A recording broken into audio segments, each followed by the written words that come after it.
Hey everyone, this is Life Skills Guy, and I am here to talk to you on this podcast about working with your staff. And I'm not talking necessarily about your staff in the room, which is all very important.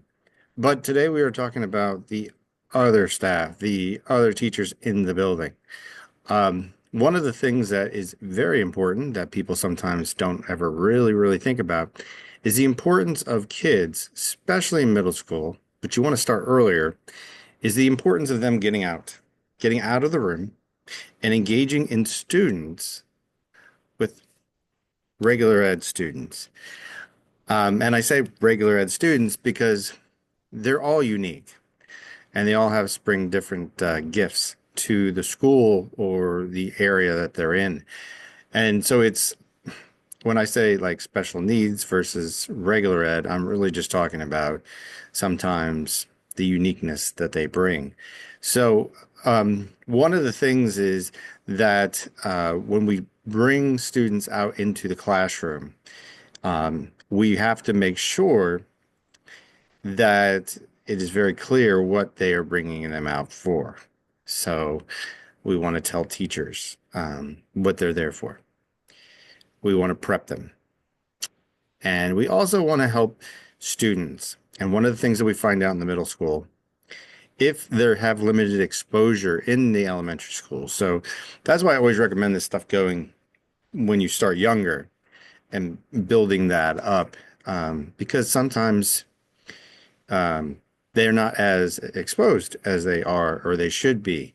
I remember when I was a kid, uh, we didn't have any exposure and things are changing, which is great.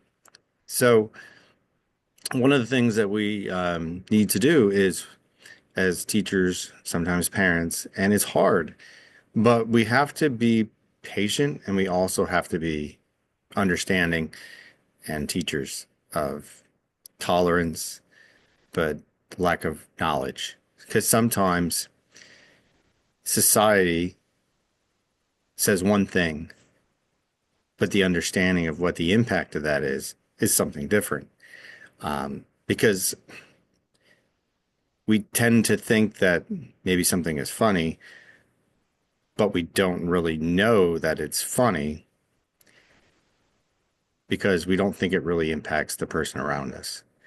It might something that we see on video that's funny because it's that person, but we don't understand that that person is also sitting next to us because we're just used to them and that's our friend and we've grown up with them or we just know who that is.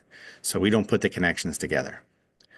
Or other students are uncomfortable because they've never seen those types of either A, behaviors before, or they're just afraid they might say the wrong thing.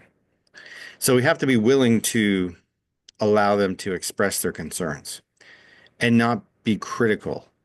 Because it is important for students to share those concerns. We can't be judgmental because they're just trying to express themselves, and some won't feel comfortable.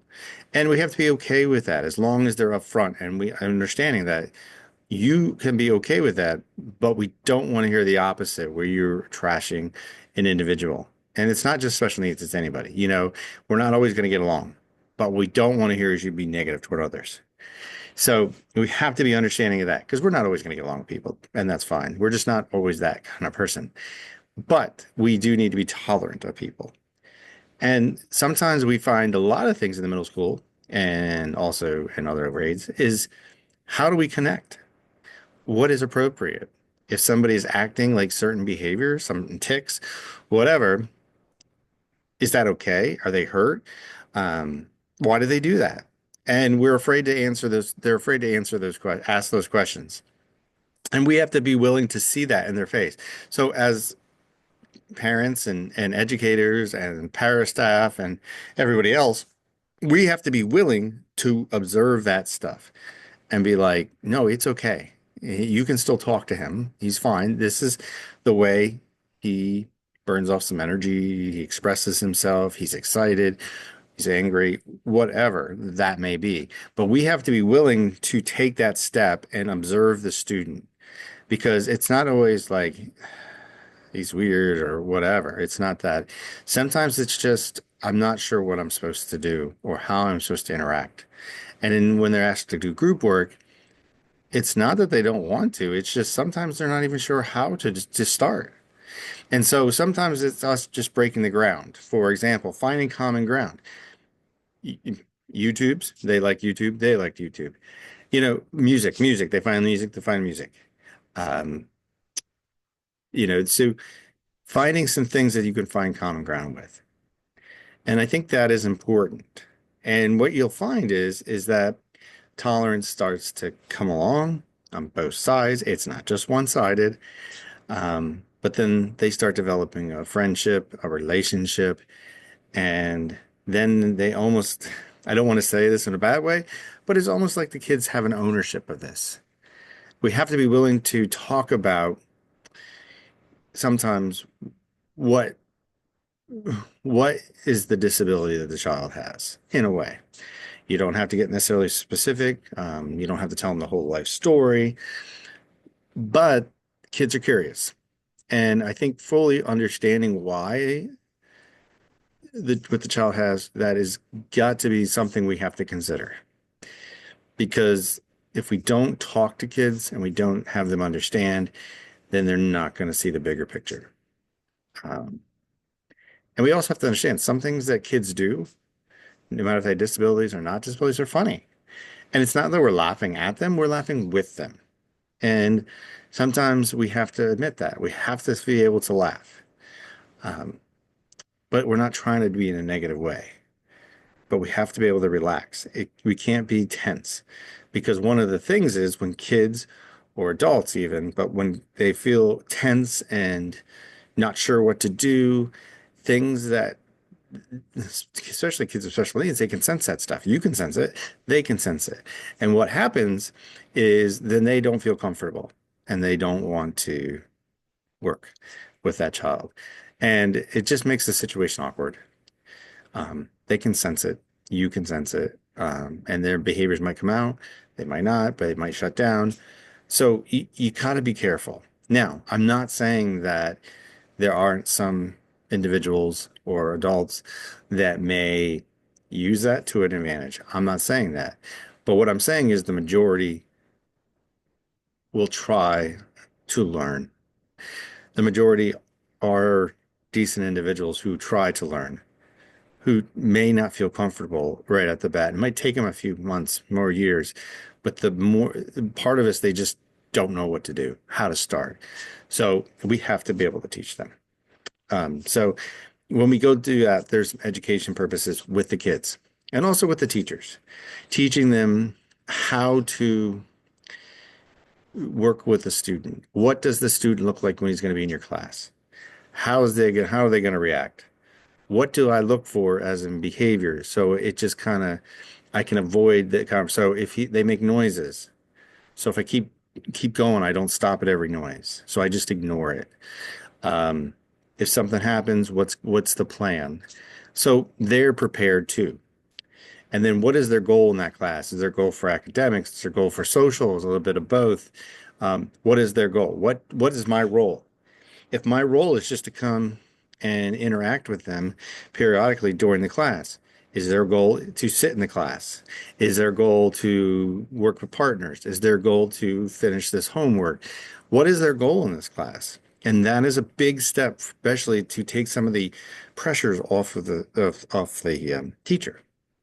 And also, one of the things I've found is when I talk to teachers, I tell them this child may is either a taking alternative assessment or the regular assessment because that can be how they approach. They worry about things, and then you can talk to them like they're having a test today, like and something. So why don't we just start there and then we walk back to the room? Or so the other kids can take their test maybe in quiet, and then the other teachers may have do like an alternative thing. So you can plan ahead.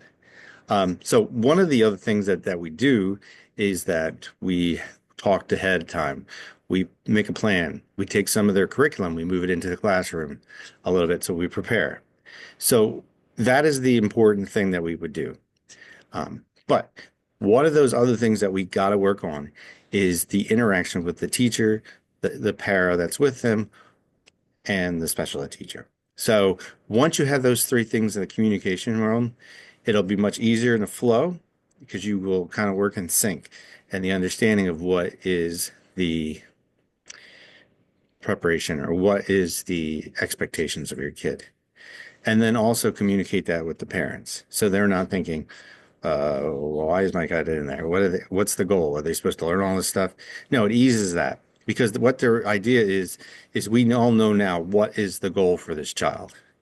And so they have a plan. All right. So we need to get the kids out. We need to get them to learn. We need to get them to get involved. We also need to prep everyone. So that is kind of where I'm at with that. And I wanted to share that stuff with you. But one of the two areas that we really need to focus more on is when we get the kids out to prep the staff, and we also need to prep the kids. And I think once we do those two things, the days will go better for many. And also, I think it'll gain more understanding, and your environment in your school will gain, uh, will go well and go better because everybody's on the same page. All right.